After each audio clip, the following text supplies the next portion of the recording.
Hey there, folks. Welcome to our cozy nook of tales and adventures. Today, like every episode, we're unlocking the doors of imagination to explore new worlds, meet fascinating characters, and experience unique emotions. I promise to take you on an unforgettable journey through the power of words. So get comfy, grab your favorite drink, snuggle into that perfect spot, and get ready to lose yourself in a new story. Leave the outside world behind for a while and dive with me into the depths of storytelling.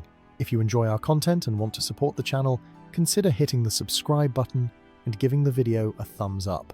Now, without further ado, let's dive into today's story.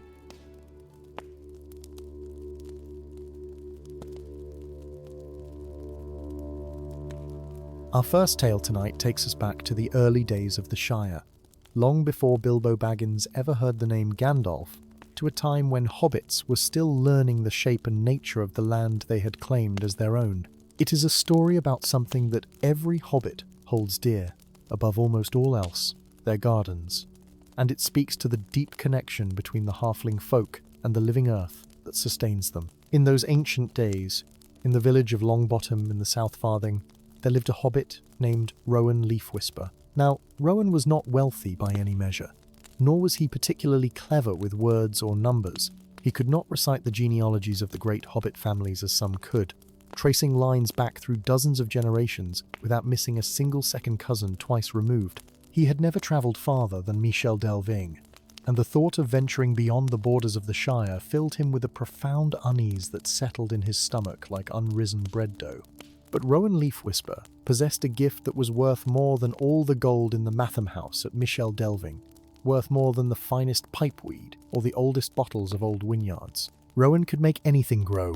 His garden was the wonder of the South Farthing, producing vegetables of such size and flavour that hobbits would travel from as far as Scary and Tuckborough just to see them. His tomatoes grew as large as small pumpkins, his carrots were sweet as honey and thick as a hobbit's forearm, and his mushrooms were the stuff of legend, appearing in his garden in varieties and abundance that defied all explanation.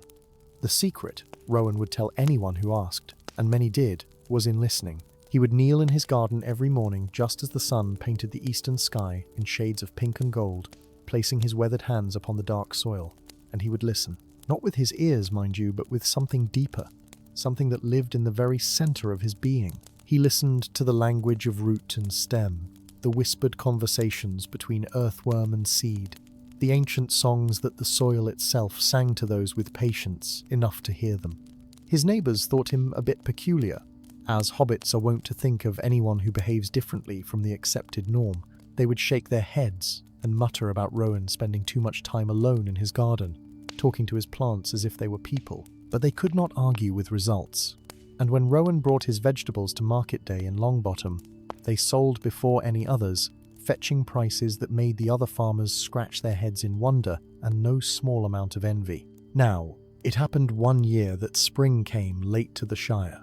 The harsh winter had lingered well past its welcome, sending frost after frost to nip at the earliest buds and blacken the most optimistic shoots. The other hobbits of Longbottom fretted and worried, checking their gardens anxiously each morning, their faces growing longer with each frozen dawn. Their stores from the previous harvest were running low, and if the planting season was delayed much longer, there would be lean times ahead for all the folk of the South Farthing. But Rowan, as was his custom, rose before dawn and made his way to his garden plot. He knelt upon the cold earth, his knees pressing into ground still hard with frost, and he placed his hands flat against the soil. He closed his eyes and let his breathing slow until it matched the deep, patient rhythm of the sleeping earth, and he listened. At first, there was only silence, the profound stillness of a world held in winter's grip. But Rowan was patient, more patient than stone, more patient than the ancient oak that grew at the centre of Longbottom. He waited, his hands growing numb with cold, his knees aching against the frozen ground, and slowly, so slowly that he might have imagined it at first,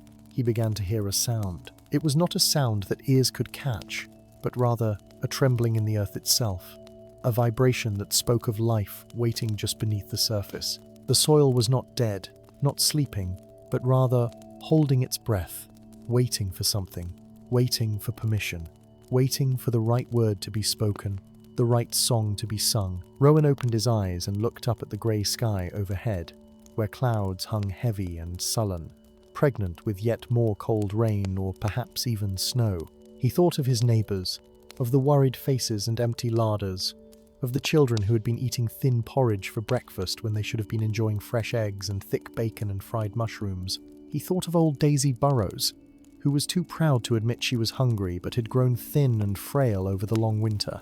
He thought of young Mary Bracegirdle, barely more than a tween, who had asked him just yesterday if perhaps the spring had forgotten about the Shire entirely. And in that moment, Rowan Leafwhisper made a decision that would change not just his own life, but the fate of every garden in the Shire for generations to come. He began to sing. His voice was not particularly fine, not the sort of voice that would win any prizes at the Midsummer's Eve celebrations, or cause maidens to swoon at harvest festivals. It cracked on the high notes and wavered on the low ones, and half the time he could not remember the proper words to the old songs his mother had taught him as a child. But that did not matter, because the song he sang now was not for other hobbits to hear. It was a song for the earth itself, a melody that spoke of warmth and light, of seeds splitting open and roots reaching down into darkness, of green shoots pushing through soil toward the sun. As he sang, Rowan felt something shift deep beneath his hands. The frozen ground beneath his knees began to soften, to warm, as if some great fire had been kindled in the heart of the world. Steam rose from the soil in wisping curls, and the frost that coated every blade of grass began to glisten and melt, turning to dew that caught the first rays of the rising sun. And then, as Rowan's song reached its crescendo, as his voice lifted up toward the clearing sky with a power and purity that surprised even him, the miracle occurred. All across his garden and then beyond it, spreading outward in widening rings like ripples on a pond, the earth awakened. Green shoots burst through the softened soil with such vigor that Rowan could hear them, a sound like distant rain or the rustling of silk. First one, then 10, then hundreds, then thousands, until his entire garden was alive with the movement of growing things. Crocuses in purple and white and gold pushed their brave heads up through soil that had been frozen solid mere moments before. The bare branches of his apple trees suddenly burst into bud, unfurling their leaves in a rush of spring green that seemed to glow with its own inner light. His rose bushes, which had looked dead and brittle as old bones, suddenly sprouted new canes covered in thorns and the promise of blooms to come. But the awakening did not stop at the borders of Rowan's garden. It spread outward, flowing like an invisible tide through the village of Longbottom. In gardens all across the settlement, hobbits who had been sadly contemplating their frozen plots suddenly cried out in wonder and joy as the earth came alive beneath their feet. Seeds that had lain dormant in the cold ground suddenly stirred and sprouted. Fruit trees that had seemed ready to give up entirely suddenly clothed themselves in blossom. The very grass of the meadows turned from brown to brilliant green, spreading like a wave across the hills. Windows flew open all across Longbottom as hobbits leaned out to witness the miracle. Old Daisy Burrows, who had been lying in her bed conserving her strength, heard the commotion and dragged herself to her window. When she saw her own garden coming to life, saw the herbs she had feared were dead beyond recovery, suddenly standing tall and green. Tears streamed down her weathered cheeks, and she laughed, a sound of pure delight that she had not made in months. Young Mary Bracegirdle, who had been trudging toward the market with a basket of wizened apples from his family's storage cellar, stopped dead in his tracks as the trees around him suddenly burst into bloom. White and pink petals fell like snow, landing on his hair and shoulders, and he spun in a circle with his arms outstretched, laughing with the sheer joy of it all. But for Rowan, kneeling in his garden with his hands still pressed against the warm earth, the moment was bittersweet. He could feel something leaving him with each passing second, flowing out of his body and into the soil. The gift he had always possessed, the ability to hear and speak to growing things, was not merely being used. It was being given away, poured out like water from a jug, and he knew with absolute certainty that once it was gone, it would not return. He thought about stopping, about pulling his hands away from the earth and keeping what remained of his gift for himself. He had relied upon it all his life, had built his reputation and his modest livelihood upon it. Without it, he would be just another ordinary hobbit, no different from any other farmer in the Shire. His vegetables would be merely adequate, his flowers merely pretty. his mushrooms merely edible. He would lose the one thing that made him special, the one thing that set him apart. But then he thought again of old Daisy, of young Merry, of all the hobbits in Longbottom and beyond who depended upon their gardens for survival. He thought of the children who would go hungry if the harvest failed, of the families who would struggle through another lean winter, and he knew that his gift, precious as it was to him, was meant for more than just his own benefit. So Rowan Leafwhisper kept his hands pressed against the earth, kept singing his song even as his voice grew hoarse and weak, kept pouring himself out until there was nothing left to give. The awakening spread farther and farther, beyond Longbottom to the neighbouring villages, beyond the South Farthing to the West Farthing and the East Farthing, and even to the north. All across the Shire, spring came in a single glorious rush, and hobbits everywhere marvelled at the sudden change, never knowing the sacrifice that one hobbit in Longbottom had made for them all. When at last Rowan lifted his hands from the earth, they were trembling with exhaustion. His body felt hollow, as if he had run from one end of the Shire to the other without stopping. The world seemed dimmer, somehow, less vibrant, as if someone had drawn a thin veil over everything. He tried to listen to the earth as he had always done, but there was only silence. The gift was gone, given freely to wake the sleeping land. He sat back on his heels and looked around his garden. It was beautiful, more beautiful than it had ever been, bursting with life and promise.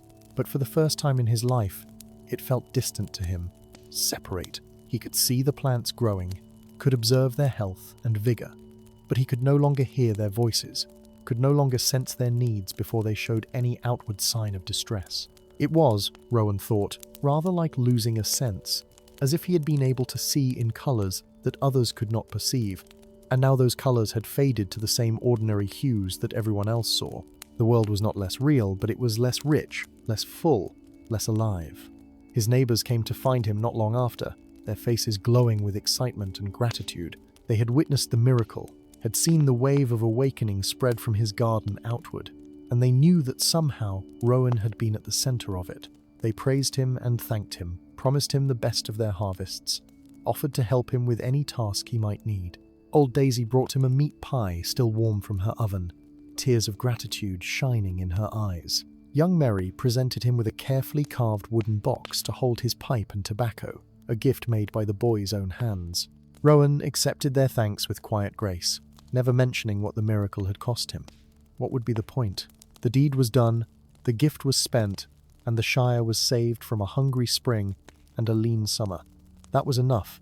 It had to be enough. In the days and weeks that followed, Rowan discovered that being an ordinary gardener was harder than he had ever imagined. Without his gift to guide him, he had to learn through trial and error, like everyone else. He planted seeds too deep or too shallow, watered too much or too little, pruned at the wrong times.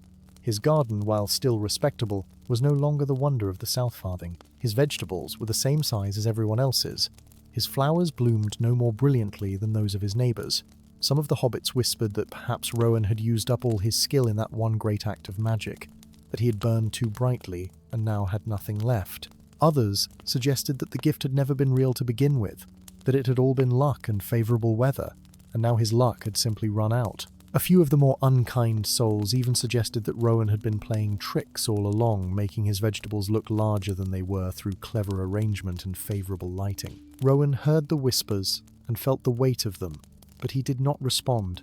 He could not tell them the truth without sounding boastful or seeking pity, and he wanted neither. So he simply kept tending his garden as best he could, learning the hard way what he had once known instinctively, and trying to find satisfaction in work that had once been effortless joy. It was on a cool autumn evening, as the leaves were turning gold and the harvest was being brought in from the fields, that something unexpected happened. Rowan was in his garden, cutting back the last of his bean plants and preparing his beds for winter, when he noticed a small figure standing at his garden gate. At first, he thought it might be young Merry Bracegirdle come to visit, for the boy often stopped by to share news from the village. But as the figure drew closer, Rowan saw that it was not a hobbit child at all, but rather a very old hobbit woman, bent nearly double with age, leaning heavily upon a gnarled walking stick. Her face was so wrinkled that her features seemed almost lost in the folds of her skin, and her hair was white as fresh snow. But her eyes, those eyes were bright and clear as spring water, and they regarded Rowan with an intensity that made him feel as if she could see right through to his very soul. She wore a cloak of deep green wool, patched in places but clean and well cared for, and she moved with a shuffling gait that spoke of joints grown stiff with countless years. "Good evening to you, grandmother," Rowan said politely, straightening up from his work and brushing the dirt from his hands. His mother had raised him to show proper respect to his elders, and this woman looked older than anyone he had ever seen. "Can I help you with something? Are you lost, perhaps?" The light fades quickly this time of year, and the paths can be treacherous for those unfamiliar with them. The old woman shook her head slowly, a smile playing at the corners of her mouth. "Lost? No, young Rowan Leafwhisper, I am not lost. I have come seeking you specifically, for I have heard tell of what you did last spring, and I wish to speak with you about it." She paused, her keen eyes scanning his garden, taking in the orderly rows and modest harvest. "May I come in? These old bones of mine would appreciate a moment's rest, and what I have to say is not for every passing ear to hear." Rowan felt a flutter of unease in his chest, but he could hardly refuse such a reasonable request. "Of course, grandmother, please come inside. Let me make you some tea, and we can talk by the fire. The evenings grow chill now, and you look as if you've travelled far." He opened his gate and offered his arm to help her up the path to his hobbit hole, which she accepted with a grateful nod. Inside his home, Rowan settled the old woman in his most comfortable chair by the hearth, building up the fire until it blazed cheerfully and cast dancing shadows on the walls. He put the kettle on to boil and set out his best cups, the ones with the delicate rose pattern that had belonged to his mother, and a plate of seed cakes that Daisy Burrows had brought him just that morning. All the while, the old woman watched him with those penetrating eyes, saying nothing, but seeming to take the measure of him with every small action he performed. When the tea was ready and they were both settled with steaming cups in their hands, the old woman finally spoke. "You gave away your gift," she said simply. It was not a question, but a statement of fact. You poured out everything you had to wake the land, knowing full well that you would lose what made you special. That was a rare thing, young Rowan, rarer than most hobbits would ever understand. Rowan stared at her in surprise, his teacup frozen halfway to his lips. "How did you know about that?" he asked. "I never told anyone what happened, what it cost me. The others think I simply performed some great feat of gardening skill, or that I was blessed by luck, but none of them know the truth." The old woman chuckled, a sound like dry leaves rustling in the wind. "I know because I once had a gift much like yours," she said. "Though mine was with animals rather than plants. I could speak to the beasts of field and forest, understand their needs and their fears, calm the wildest horse, and befriend the shyest deer. And like you, I gave it away when it was needed most, when a terrible sickness came to the Shire and the animals were dying by the dozens." She took a sip of her tea, her eyes growing distant with memory. "I was much younger then, of course, younger even than you are now, but I knew what had to be done, and so I did it. I went from farm to farm, from stable to stable, and I poured out my gift into every sick animal I could find. And by the time I was finished, every last one of them was healed, but my gift was gone as completely as if it had never been." Rowan leaned forward, his own troubles momentarily forgotten in his fascination with her story. "And did you regret it?" he asked softly. "Did you wish you had kept your gift for yourself, or held back enough to preserve some small portion of it?" The old woman was quiet for a long moment, gazing into the flames that danced in the fireplace. "There were times," she admitted at last, "especially in the early years, when I felt the loss like a physical wound. Times when I would see a bird with a broken wing or a dog that had been beaten by a cruel master, and I would reach for my gift to help them, only to remember that it was no longer there. Those moments were hard, harder than I can properly express." She turned her bright eyes back to Rowan, and he saw in them a deep well of understanding. "But regret? No, I never regretted it.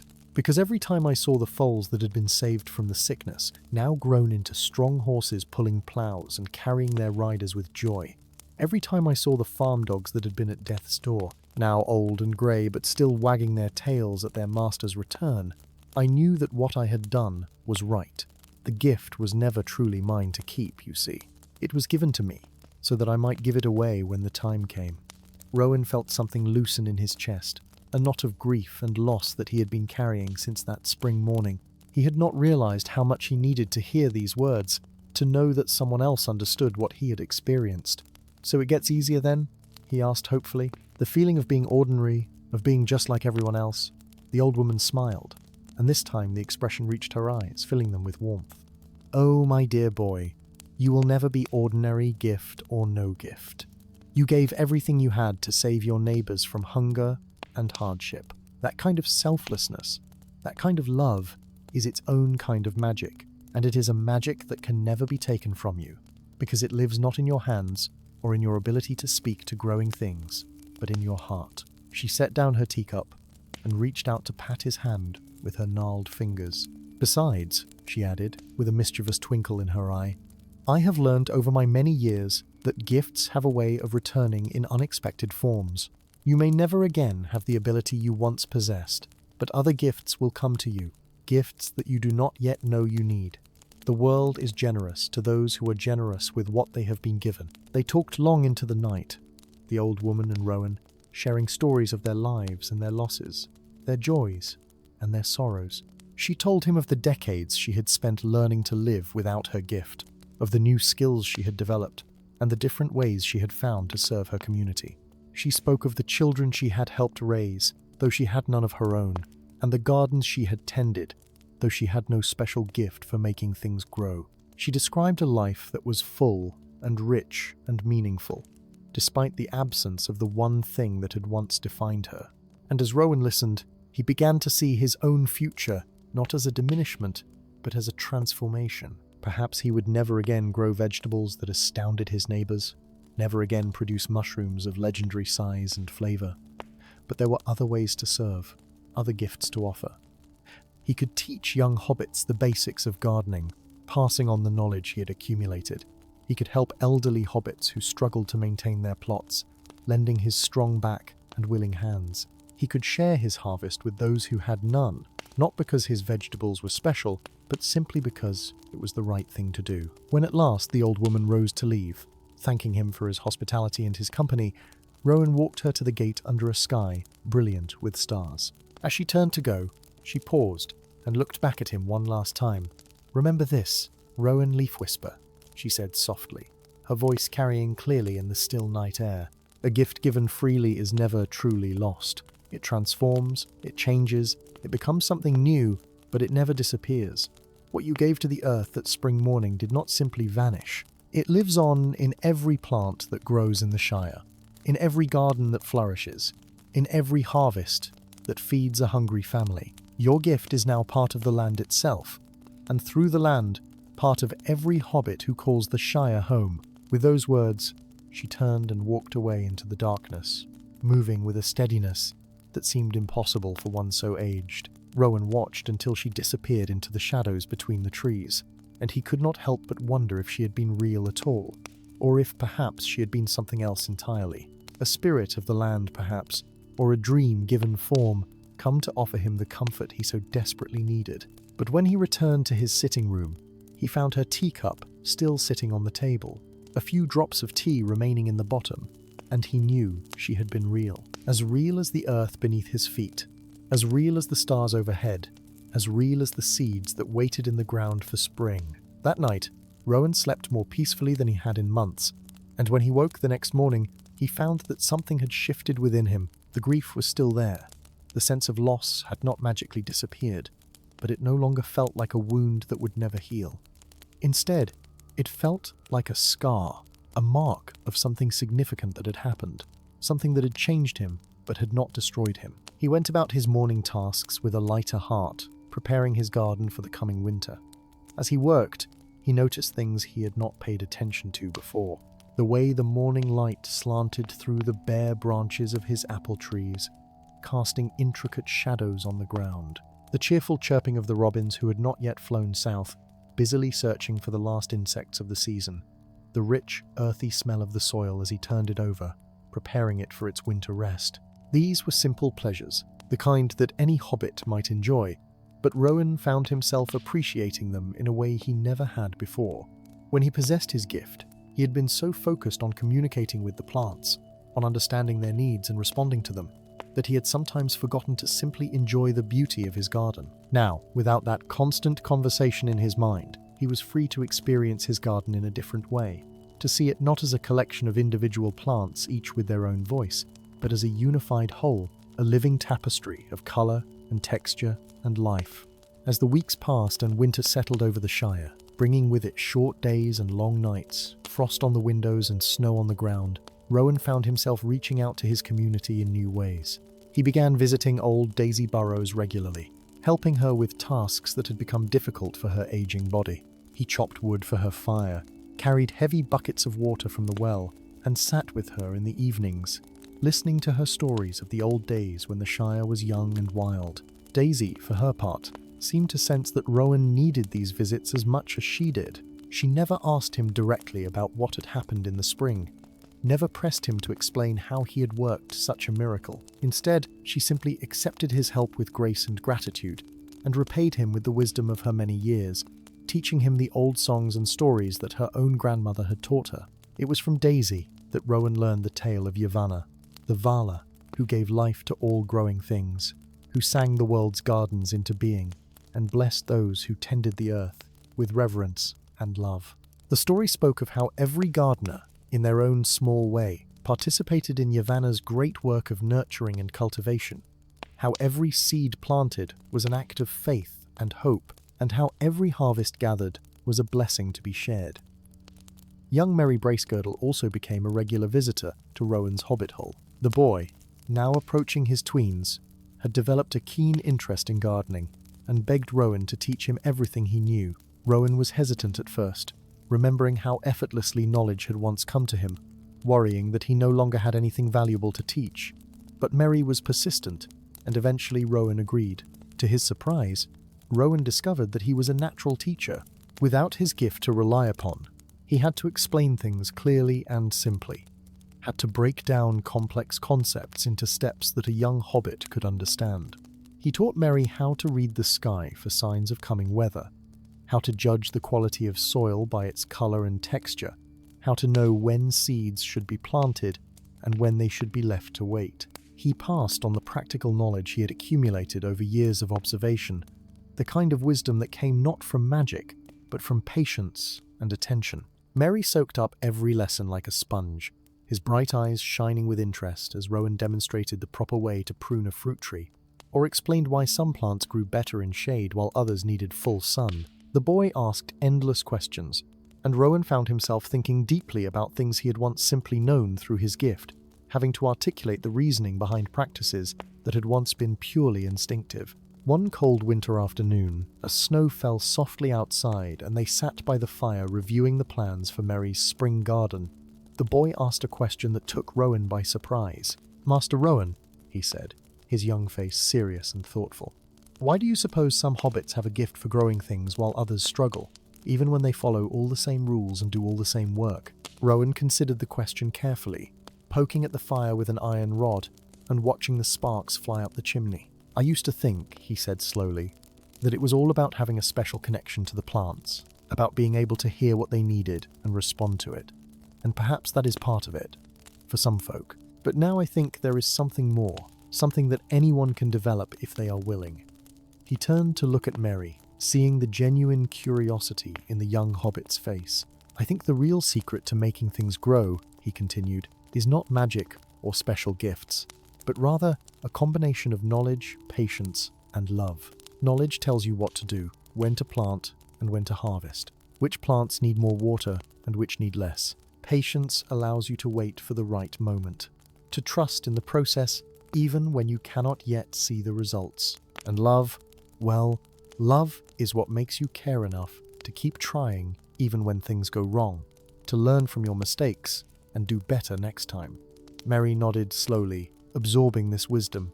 "So, even if I never have a special gift like you did, I can still be a good gardener?" Rowan smiled, feeling a warmth in his chest that had nothing to do with the fire. "Even better than I am now," he said honestly, "and far better than I ever would have been if I had kept my gift and never learned to garden the way ordinary hobbits do, through hard work and careful observation." As winter deepened and the year turned toward its darkest days, Rowan found himself becoming involved in other aspects of village life. He attended the community gatherings at the Green Dragon Inn, joining in the songs and stories, contributing his own tales when called upon. He helped organize the midwinter festival, working with his neighbors to decorate the village square and prepare the feast that would mark the turning of the year. It was during these gatherings that Rowan began to notice something remarkable. His neighbors, who had once come to him seeking advice about their gardens, now came seeking his opinion on other matters entirely. They asked him to settle disputes between quarreling family members, his calm demeanor and patient listening making him a natural mediator. They sought his counsel when making important decisions, valuing the thoughtful consideration he gave to every problem. They invited him to witness important moments in their lives, births and weddings, and the signing of business contracts, as if his presence lent weight and blessing to the occasion. At first, Rowan was puzzled by this shift. He had always thought of himself as the village gardener, the hobbit with the special gift for making things grow. And now that the gift was gone, he had expected to fade into obscurity, to become just another unremarkable face in the crowd. But instead, he found himself more deeply woven into the fabric of his community than he had ever been before. It was during a conversation with the village mayor, a rotund and jovial hobbit named Tobias Goodbody, that Rowan finally understood what was happening. They were sitting together at the Green Dragon one evening, sharing a pint of the inn's finest ale, when Tobias clapped him on the shoulder with a meaty hand and said something that made Rowan's breath catch in his throat. "You know, Rowan," Tobias said, his round face flushed with warmth and good cheer, "you have become the heart of this village. When you had your gift, you were impressive, certainly, a wonder to behold. But you were also somehow separate from the rest of us, set apart by your abilities. Now you are one of us. And yet you bring to everything you do a wisdom and generosity that inspires us all to be better hobbits." Rowan sat in stunned silence, his ale forgotten in his hand. He had never thought of it that way, had never considered that his gift might have created a barrier between himself and his neighbors, even as it served them. But as he reflected on Tobias's words, he realized there was truth in them. When he had possessed his extraordinary abilities, other hobbits had sought his help, but had never truly invited him into their lives. They had kept him at a respectful distance, the way one might admire a particularly beautiful painting in a museum without ever wanting to take it home. Now, without the gift, he was approachable. He was someone they could relate to, someone who struggled with the same challenges they faced, who made mistakes and learned from them, who experienced disappointment and persevered. He was no longer a miracle worker to be held in awe, but a friend to be trusted, a neighbor to be cherished, a member of the community to be loved. The realization brought tears to Rowan's eyes, though he blinked them away before anyone could notice. All this time he had been mourning what he had lost, never considering what he might have gained. The old woman had been right. His gift had not disappeared, it had transformed. He had traded the ability to speak to plants for the ability to speak to hearts, had exchanged miraculous harvests for something far more precious, genuine connection with his fellow hobbits. As the long winter nights gradually grew shorter, and the first hints of spring began to appear, Rowan found himself eagerly anticipating the planting season, in a way he had not felt since losing his gift. This time, though, his anticipation was not tinged with anxiety about whether he could produce a good harvest without his abilities. Instead, he was excited about implementing all the things he had learned over the winter, about teaching Merry the practical skills of gardening, about working alongside his neighbors as they all prepared their plots together. When the first warm day arrived, melting the last of the snow and turning the paths to mud, Rowan went out to his garden with a light heart. He knelt in the same spot where he had knelt a year before, placing his hands against the soil just as he had done then. But this time he did not try to listen for the voice of the earth, or to speak to the sleeping seeds. He simply felt the warmth of the sun on his back, breathed in the clean scent of thawing ground, and offered a silent prayer of gratitude to Yavanna for the gift of another growing season. And as he knelt there in the quiet morning, something extraordinary happened. It was not his old gift returning, not the clear communication with growing things that he had once possessed. Instead, it was something new, something different. He felt, for just a moment, a deep sense of connection not to the plants in his garden, but to all the gardens of the Shire. He could sense, in some indefinable way, the collective anticipation of all the hobbits who were preparing to plant, the shared hope and excitement that came with the turning of the seasons. It was as if the gift he had poured into the earth had created a web of connection between all the gardeners of the Shire, a subtle network of shared purpose and mutual support. He could not hear individual plants anymore, but he could feel the collective spirit of all those who tended them, the love and care that thousands of hobbits poured into the soil each spring. The feeling passed as quickly as it had come, lasting no more than a few heartbeats, but it left Rowan with a profound sense of peace. This was what the old woman had meant when she said his gift would return in unexpected forms. He was no longer a solitary miracle worker, but part of something larger, something more beautiful. He was a thread in the great tapestry of the Shire, connected to every other thread, each one supporting and strengthening all the others. When Merry arrived a short time later, eager to begin planting his own garden plot, Rowan greeted him with a smile that seemed to light up his entire face. Together, they worked throughout the morning, Rowan demonstrating the proper depth for different seeds, showing the boy how to create straight rows and how to space plants for optimal growth.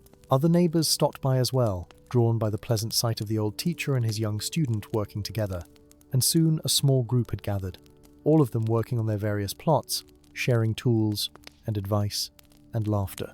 It was, Rowan thought, exactly as gardening should be, not a solitary pursuit of perfection, but a communal activity that brought people together, that created bonds of friendship and mutual assistance. The vegetables they would harvest in the months to come would be important, certainly, providing nourishment for their families and surplus to sell or trade. But the real harvest was happening right now, in the conversations and shared labor, in the jokes and stories exchanged while hands were busy with soil and seed. As the day wore on and the sun climbed high in the sky, Daisy Burrows appeared at the edge of the garden, carrying a large basket covered with a checkered cloth. She called out to the assembled hobbits, inviting them all to take a break and share the lunch she had prepared. There was fresh bread still warm from her oven, sharp cheese from the Took's dairy, cold roasted chicken, pickled vegetables from the previous year's harvest, and a massive apple tart that drew appreciative murmurs from everyone present. They all gathered in a grassy spot between the garden plots, spreading blankets on the ground and passing around the food while they chatted and laughed together. Rowan found himself in the middle of the group, not because he had sought that position, but because the others naturally gravitated toward him, including him in their conversations, seeking his opinion, treating him as one of their own.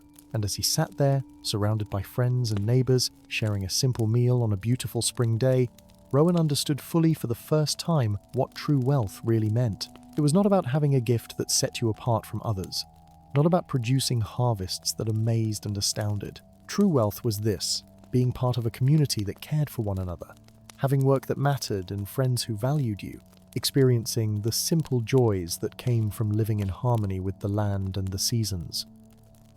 That summer was unlike any Rowan had experienced before.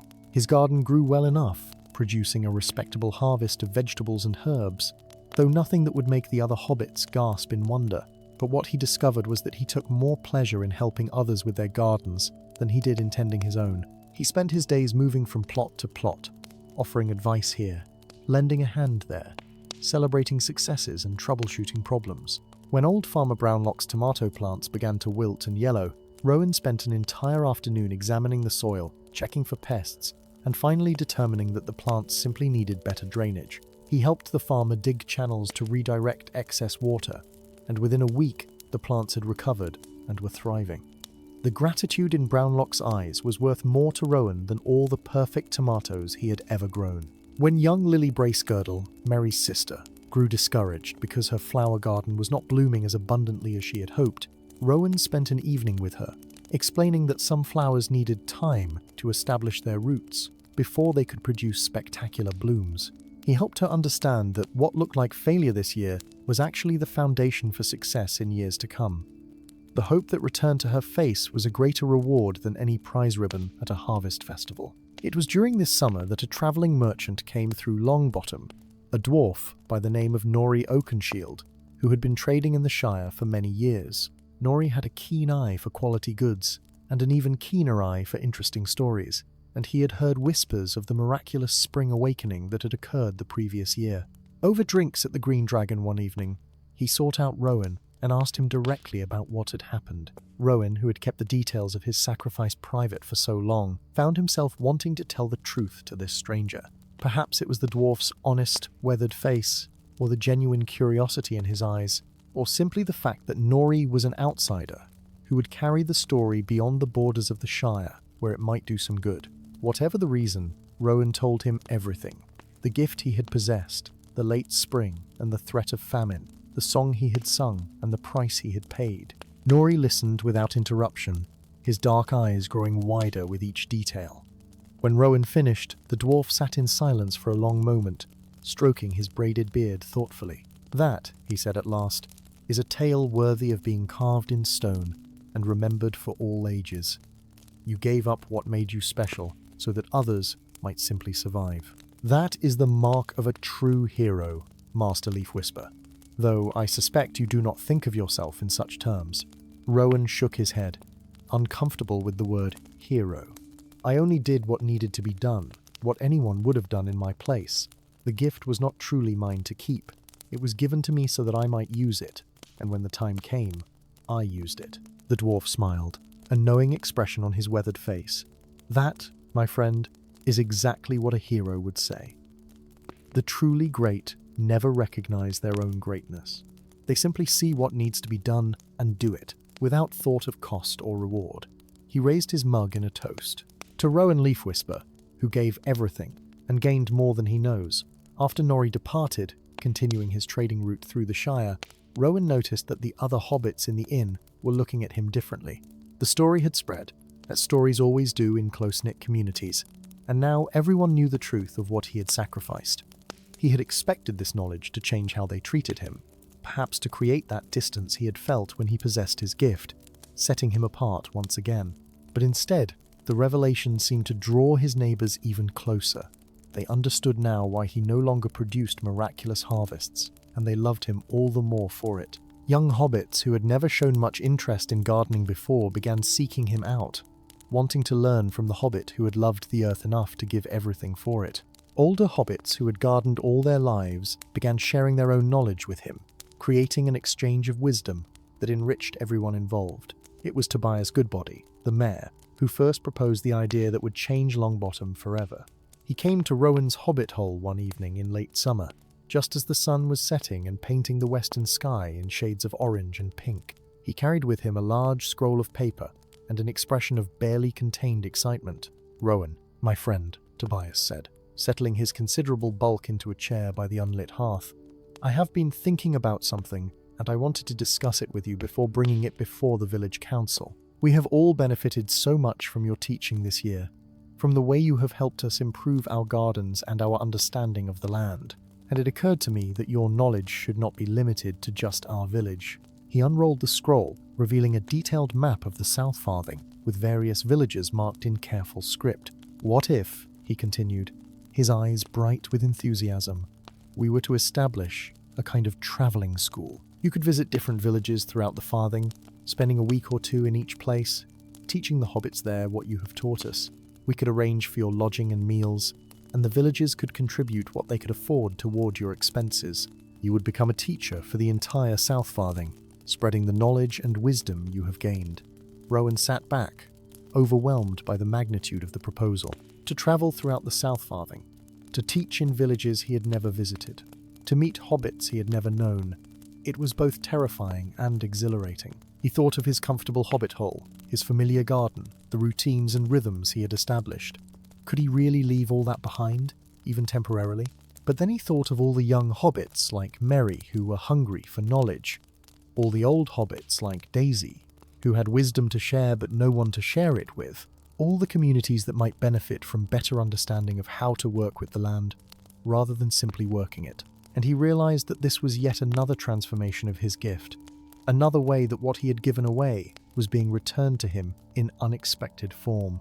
"I would be honored," he said at last, his voice thick with emotion.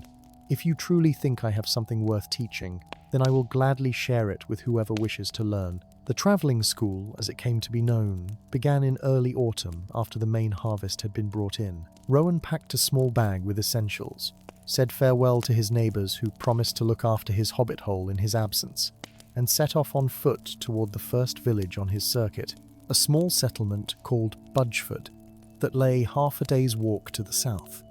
He arrived in Budgeford in late afternoon to find that word of his coming had preceded him. A delegation of hobbits waited at the edge of the village to greet him, led by a matronly hobbit woman named Peony, who introduced herself as the village's head gardener. She welcomed him warmly and led him to the home where he would be staying, a cozy hobbit hole belonging to an elderly couple whose children had grown and moved away. That evening, after a hearty supper of roasted chicken and new potatoes, Rowan gave his first formal lesson. The villagers gathered in the community hall, a long, low building with exposed beam ceilings and a large fireplace at one end.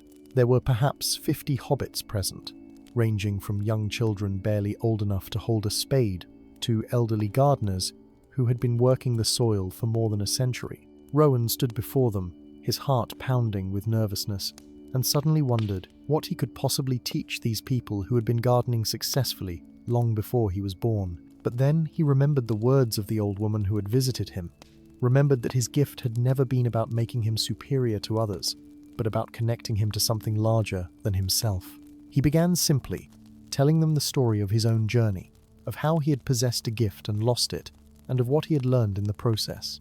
He spoke of the difference between knowledge that came from magic and knowledge that came from observation and experience. He talked about the importance of listening, not with some supernatural ability, but with patience and attention, watching how plants responded to different conditions, learning from both successes and failures. As he spoke, he noticed the faces in the crowd begin to change.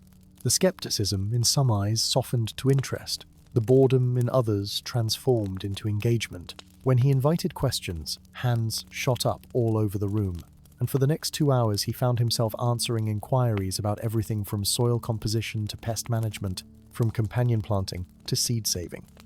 What surprised him most was how much he learned from the hobbits of Budgeford. They had techniques and traditions he had never encountered, methods passed down through generations that had been refined and perfected over centuries. An old hobbit named Holman taught him about a particular way of layering compost that created heat enough to extend the growing season. A young hobbit woman named Marigold showed him a method of trellising beans that maximized space while improving air circulation. Rowan realized that he was not there to impart wisdom from on high, but rather to facilitate an exchange, to create a space where hobbits could share what they knew with one another. His role was not that of an all-knowing teacher, but of a catalyst, someone who could help others recognize and articulate the knowledge they already possessed. Over the next several days, he worked alongside the gardeners of Budgeford, getting his hands dirty, making mistakes, learning from the local conditions and customs. He held informal gatherings in the evenings where hobbits shared their favorite recipes for using garden produce, their best tricks for preserving harvests through the winter, their stories of gardening disasters and triumphs. The community hall became a place of laughter and learning, of connections formed and friendships forged. When it came time to leave Budgeford and move on to the next village on his circuit, Rowan found himself reluctant to go. He had grown fond of these hobbits, of their warmth and their eagerness to learn and share. But Peony reminded him that there were many other villages waiting, many other communities that could benefit from what he had to offer.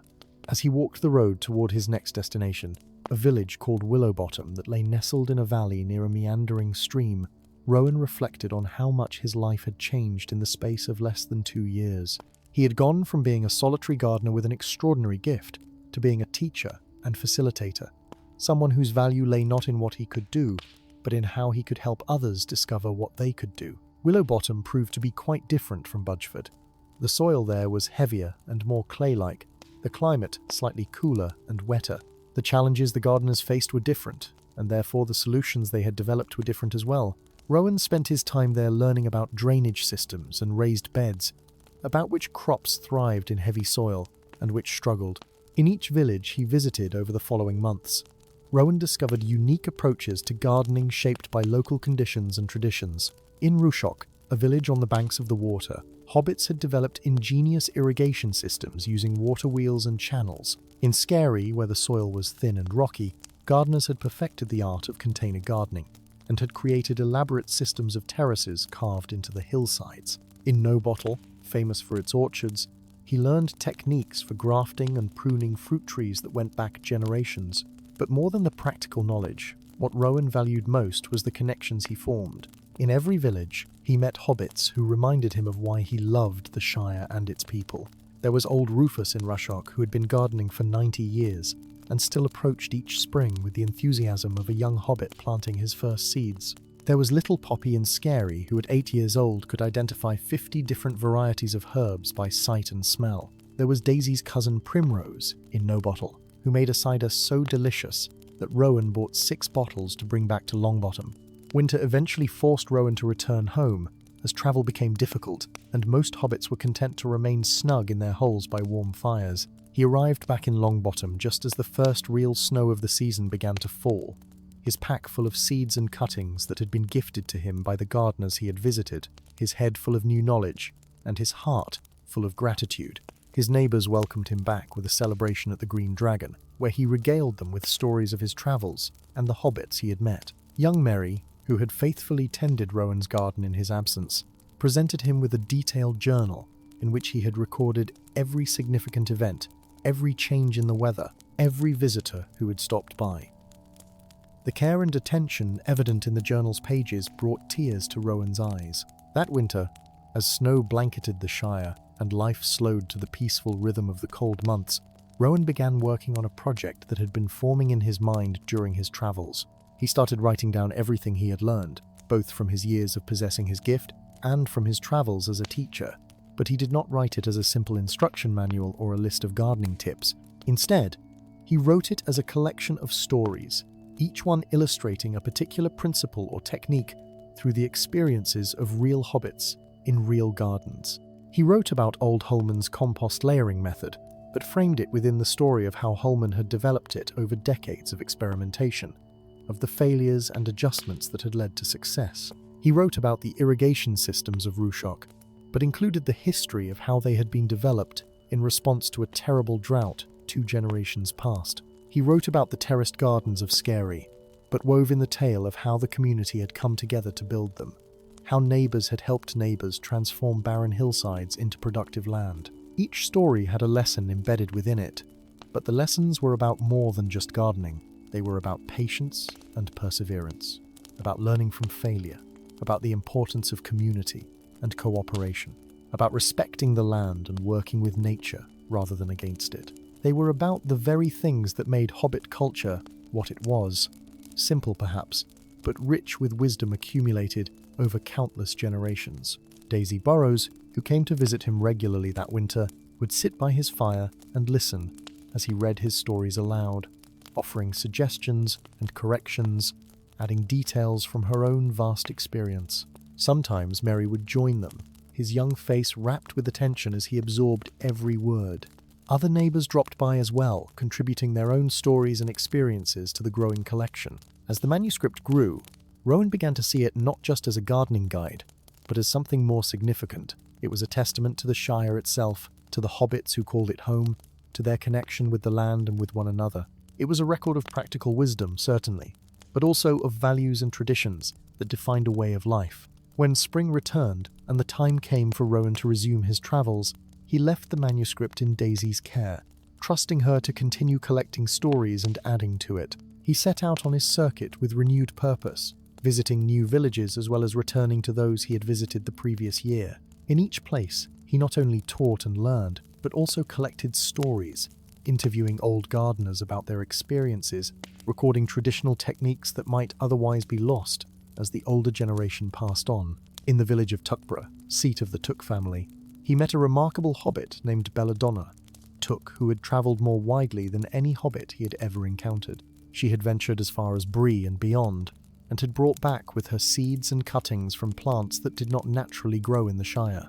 She shared with Rowan her experiments in acclimating these foreign plants to hobbit gardens, some successful and some disastrous, but all undertaken with an adventurous spirit that was rare among the generally conservative hobbits. Belladonna's story fascinated Rowan because it illustrated something he had come to understand during his travels, that while hobbits valued tradition and stability, they were also capable of innovation and adaptation when approached with respect and patience. Belladonna had not tried to force foreign plants to grow in conditions that did not suit them, but had instead carefully studied their needs and gradually introduced them to the Shire's climate, sometimes over multiple generations of plants, until they had adapted enough to thrive. She showed him a small grove of trees that her grandmother had started from seeds brought back from the old forest, trees that produced nuts, unlike anything native to the Shire. It had taken 3 generations of careful cultivation, of selecting the hardiest seedlings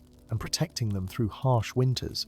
But now those trees flourished and provided food for the community. The patience and vision required for such a project impressed Rowan deeply, and he added Belladonna's story to his growing collection. It was also in Tuckborough that Rowan received unexpected news. A messenger arrived from Michel Delving, the chief town of the Shire, bearing a letter sealed with the mayor's official stamp. With trembling fingers, Rowan broke the seal and read the contents, his eyes growing wider with each line. The mayor of the Shire himself, not just the mayor of Longbottom, had heard of Rowan's work and wished to meet with him to discuss expanding his teaching beyond the South Farthing to all 4 farthings of the Shire. Belladonna, watching his face as he read, laughed at his stunned expression. "Well," she said, "it seems your gift has indeed returned, though in a form you never expected. You may not be able to speak to plants anymore, Rowan Leafwhisper, but you have learned to speak to hobbits, and that is a far more valuable talent." Rowan made the journey to Michel Delving with a mixture of excitement and trepidation. The town was larger than any he had visited before, bustling with activity and commerce.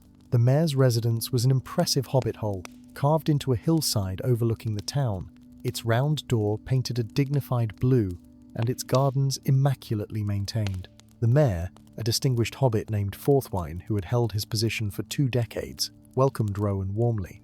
Over tea and excellent seed cakes, he explained his vision. Reports of Rowan's teaching had reached him from multiple sources, all praising the way he had helped communities improve their gardens while strengthening their bonds with one another. The mayor believed that what worked in the South Farthing could work throughout the Shire, and he was prepared to offer official support for a greatly expanded travelling school. "But there is more to it than just gardening," Forthwine said, leaning forward in his chair with an earnest expression on his weathered face. "What you are really teaching, Master Leafwhisper, is something that hobbits need now more than ever. You are teaching us to value one another's knowledge, to share rather than hoard, to see ourselves as part of a larger community rather than as isolated families and villages. In these times when some hobbits grow wealthy while others struggle, when old families quarrel over ancient grudges and new families feel unwelcome, we need that sense of unity and shared purpose." Rowan had not thought of his work in such grand terms, but as he listened to the mayor speak, he began to understand that the simple act of teaching gardening had implications far beyond producing better vegetables. Every time he facilitated an exchange of knowledge between hobbits, he was creating connections that transcended social boundaries. Young and old, wealthy and poor, families with ancient lineages and newcomers to the Shire, all of them came together in his classes because they shared a common interest and a common need. The mayor proposed that Rowan be given an official title, Master Gardener of the Shire, and that he be provided with resources to train others who could help spread his teaching methods. Rather than trying to visit every village himself, which would be impossible, he could establish a network of teachers who would carry his approach to their own communities. The manuscript he had been writing could be copied and distributed, ensuring that the knowledge he had gathered would be preserved and passed on. Rowan accepted the position, though he insisted on one condition. He would not be elevated above the hobbits he taught, would not become some distant authority figure dispensing wisdom from on high. He would remain Master Rowan, a gardener like any other, who simply had the privilege of learning from many teachers and sharing what he learned with many students. His gift, if it could be called that, was not his own but belonged to all hobbits, and it should be treated as such. Forthwine agreed readily to this condition, recognizing in it the very humility and wisdom that made Rowan such an effective teacher. They spent the rest of that afternoon and evening discussing practical details, planning how the network of teachers would be established, how the manuscript would be produced and distributed, how villages could request instruction, and what support would be provided. When Rowan finally left Michel Delving 3 days later, his head was spinning with plans and possibilities. He returned to Longbottom to find the village in a state of excitement. Word of his appointment as Master Gardener of the Shire had preceded him, and his neighbours wanted to celebrate. But Rowan, who had never been comfortable with being the centre of attention, suggested instead that they celebrate the completion of the growing season with a harvest festival that would honor all the gardeners of the village. The festival took place on a perfect autumn day, with the sun warm and bright, but the air touched with the crispness of the approaching winter. Tables were set up in the village square, groaning under the weight of the season's bounty. Every gardener brought their best produce, not to compete, but to share, creating a feast that represented the collective abundance of the community. But the highlight of the festival was not the food, magnificent as it was. It was the stories. Rowan had suggested that each gardener share one story from their garden, one moment of success or failure, one lesson learned or technique discovered. And as the afternoon wore on, and the stories flowed, something magical happened. The gardeners of Longbottom, many of whom had worked their plots in relative isolation for decades, discovered that they were part of a rich tradition of accumulated wisdom. Old farmers who had assumed everyone knew their techniques realized that younger hobbits were hearing these methods for the first time. Young gardeners who had been experimenting with new approaches discovered that their innovations were valued and appreciated. Mistakes that had once been sources of embarrassment became teaching opportunities, examples of what not to do or how to recover from setbacks. Daisy Burrows, now even more elderly and frail than when Rowan had first begun helping her, told the story of a garden she had tended as a young hobbit, and how a late frost had destroyed everything she had planted. She described how devastated she had been, how she had wanted to give up gardening entirely. But her mother had told her that the measure of a gardener was not in avoiding failure, but in how they responded to it. So Daisy had replanted, and though the harvest that year had been small, she had learned lessons about timing and protection that had served her well for the next 70 years. Young Merry, now in his tweens and showing all the signs of becoming an excellent gardener in his own right, shared how Rowan's patient teaching had transformed his understanding of gardening. He admitted that at first he had been frustrated by how slowly plants grew, how much time and effort was required for such simple results. But Rowan had taught him to see the garden not as a factory producing vegetables, but as a living system that required care and attention and respect. Now, Merry said his garden was his favourite place in all the world, not because of what it produced, but because of what it taught him about patience and the rewards of faithful tending. As the sun began to set and the festival drew to a close, Rowan stood to address the assembled hobbits. He thanked them for welcoming him back into their community after he had lost his gift, for giving him the opportunity to discover new gifts he had not known he possessed. He spoke of how much he had learned from them and from all the hobbits he had met in his travels, and he challenged them to think of themselves not just as individual gardeners, but as stewards of a shared tradition, keepers of knowledge that should be passed on freely and generously to all who wished to learn. The years that followed were perhaps the most fulfilling of Rowan's long life. He established a school in Michel Delving where hobbits from all over the Shire could come to learn not just gardening techniques, but the philosophy of teaching and knowledge sharing that had become the heart of his work. Some students stayed for a few weeks, learning enough to improve their own gardens. Others remained for months or even years, training to become teachers themselves who would carry the work to their home communities. Among his most dedicated students was young Merry Bracegirdle, who had grown into a thoughtful and capable young hobbit with a natural gift for making others feel comfortable and valued. Merry spent 2 full years studying with Rowan, not just learning about plants and soil, but absorbing the deeper lessons about patience, humility, and the importance of listening before speaking. When he finally returned to Longbottom to establish his own teaching practice, Rowan felt a pride deeper than anything he had experienced when growing his legendary vegetables. The manuscript that Rowan had begun writing years earlier was finally completed and copied, distributed to every village in the Shire. It was titled simply The Gardener's Heart, and it became treasured in hobbit households throughout the land. Hobbits who had never shown much interest in gardening found themselves captivated by the stories within its pages, by the gentle wisdom and practical advice woven together with tales of real hobbits facing real challenges. But what pleased Rowan most was that the book had become a living document. Hobbits everywhere added their own notes in the margins, their own stories and observations, passing copies down through families, with each generation adding to the accumulated wisdom. The book he had written was no longer his alone, but belonged to all hobbits, constantly growing and changing like a garden itself.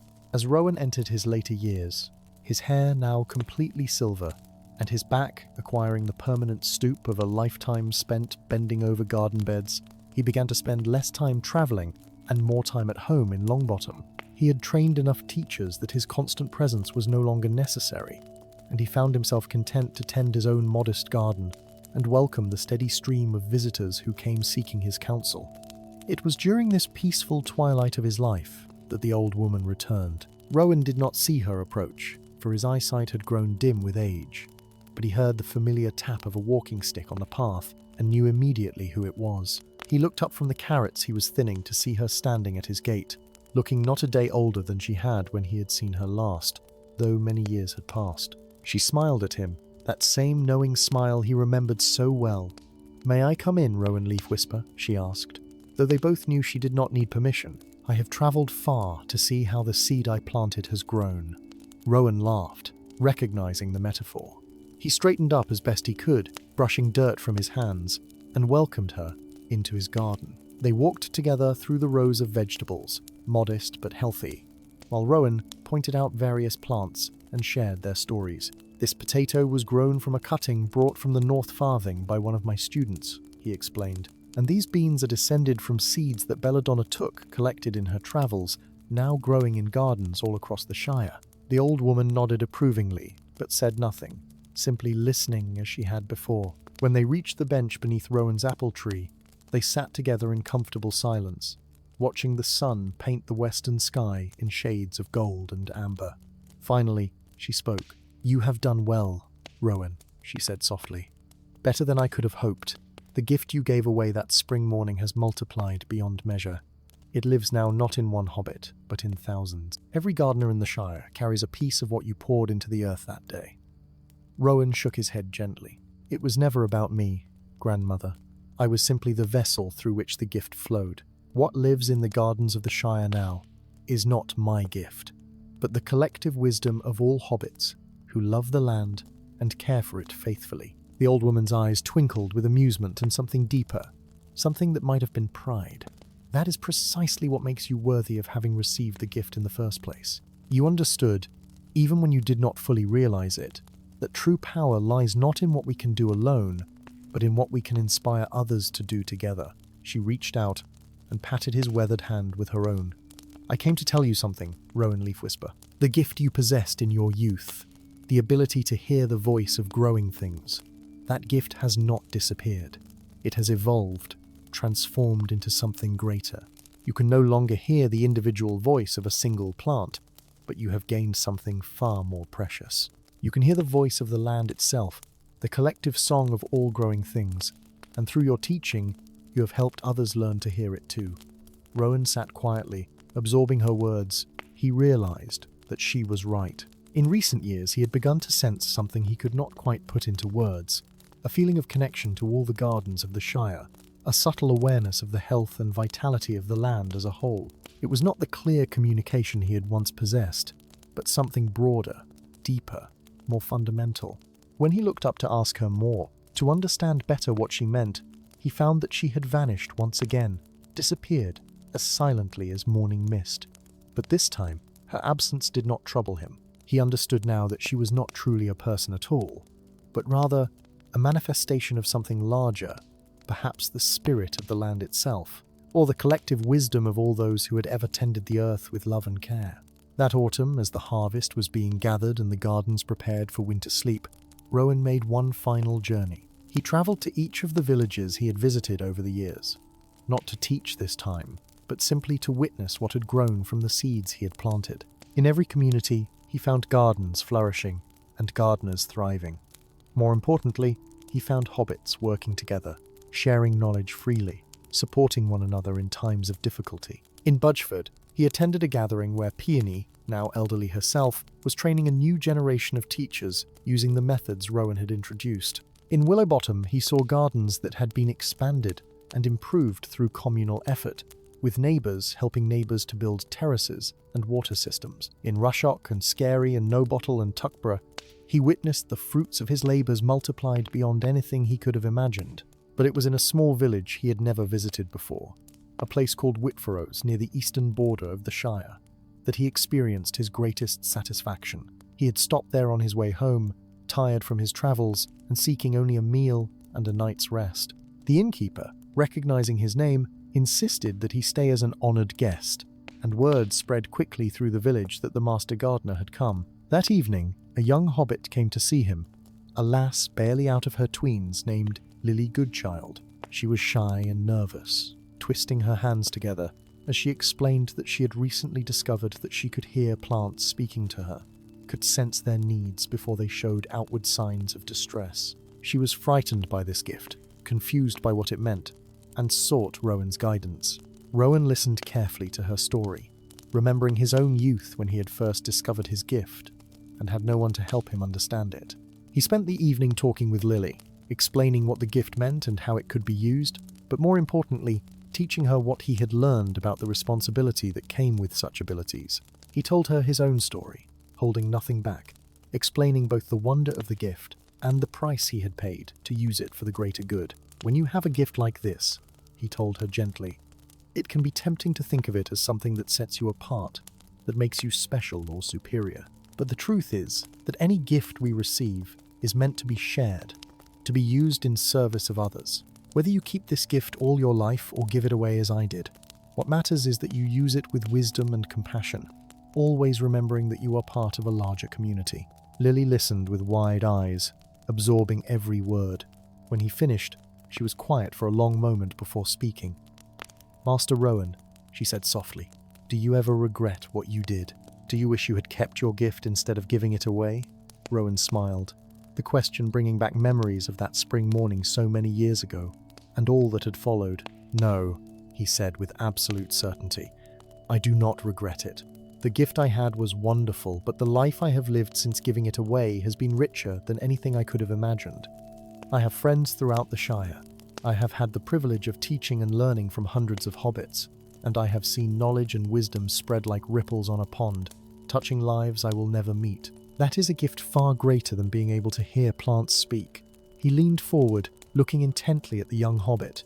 But Lily, you must make your own choice. Your gift is yours to use as you see fit.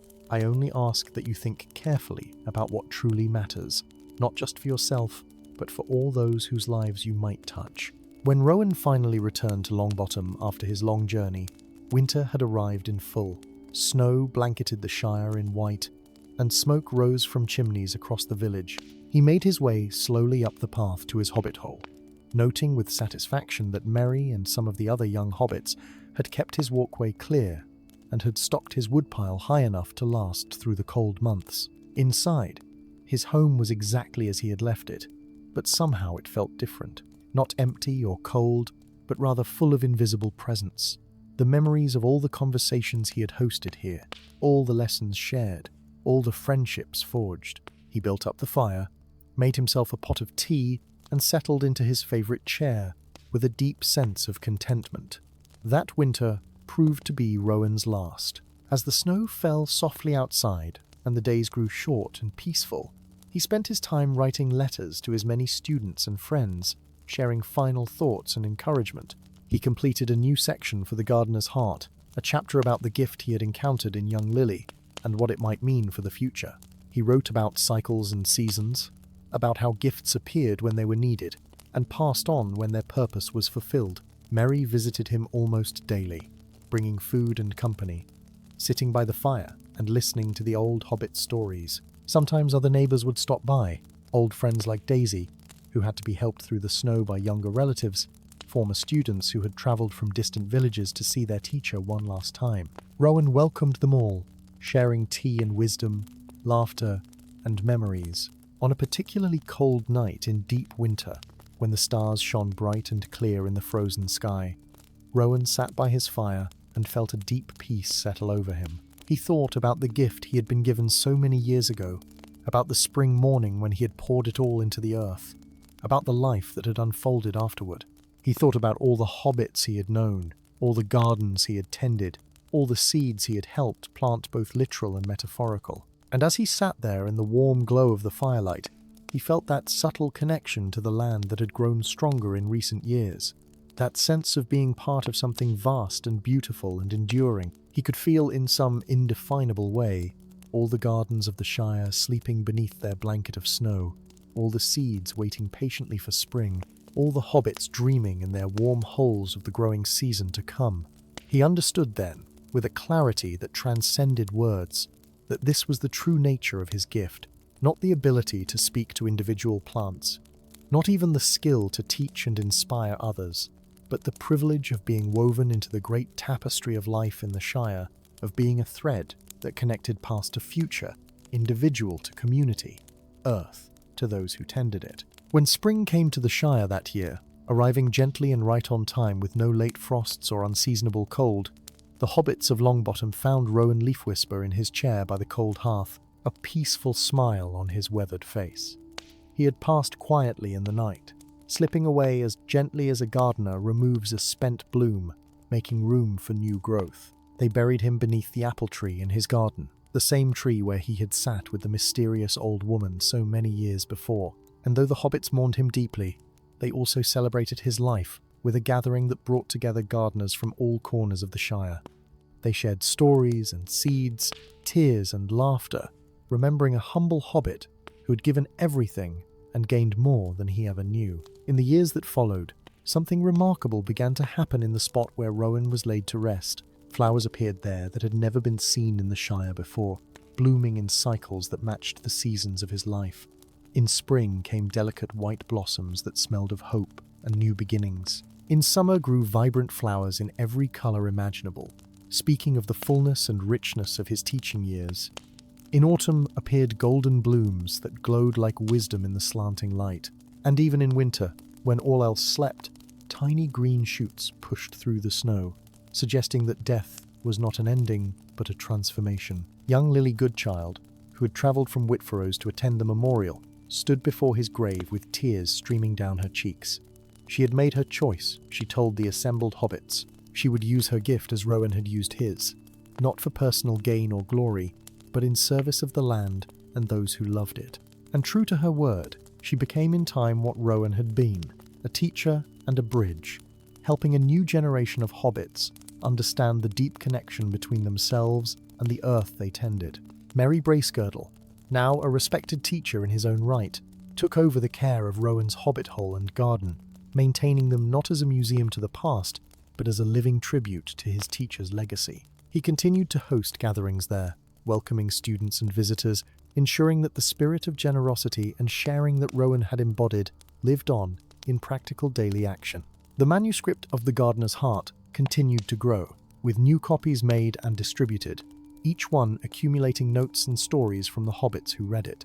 Rowan's chapter about gifts and their transformations became one of the most beloved sections, read at planting festivals and harvest celebrations, studied by young hobbits seeking to understand their place in the world. And so the tale of Rowan Leafwhisper became woven into the folklore of the Shire itself, told and retold by firesides on cold winter nights, adapted and embellished with each telling. Some versions emphasized his miraculous awakening of the land that spring morning, others focused on his travels and teachings. Still others centered on the mysterious old woman and the wisdom she had shared. But all versions agreed on the essential truth, that a hobbit who gave away everything he valued had gained something infinitely more precious in return. In the centuries that followed, whenever a particularly beautiful garden flourished in the Shire, hobbits would say that Rowan's gift was still at work in the land. Whenever neighbours came together to help one another with their planting or harvest, they were honouring his memory. Whenever knowledge was shared freely and generously, without expectation of return, they were continuing his legacy. The gift he had poured into the earth that long ago spring had indeed transformed had become part of the very fabric of hobbit culture, shaping how they related to the land and to one another for generations uncounted. And on quiet mornings in Longbottom, when the mist rises from the grass and the first birds begin their songs, hobbits who tend their gardens with love and patience sometimes feel a presence, not threatening or eerie, but comforting and encouraging.